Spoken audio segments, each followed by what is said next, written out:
Please তুমি বসো ভাই, আমি ফেসিবল করি না ভাই, প্লিজ তুমি বসো। আমি সব তোমার পরে ফেস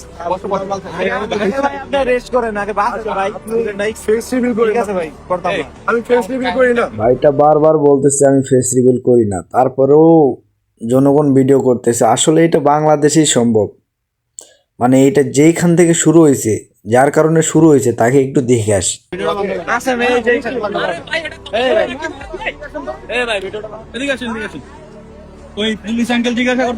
যাই হোক, একে দেখে যা বুঝলাম, মানে বুকে তো ওড়না নাই, সামনে একটা হেডফোন ঝুলাই রাখছে। মানে কতটা, মানে পরিবারটা যদি এতটা ভালো হতো তাহলে তো এরকম হতো না।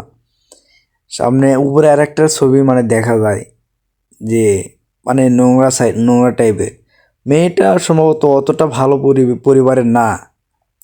এতটা ভালো পরিবারের হলে সে রাত 3টার দিকে বাইরে কি করে?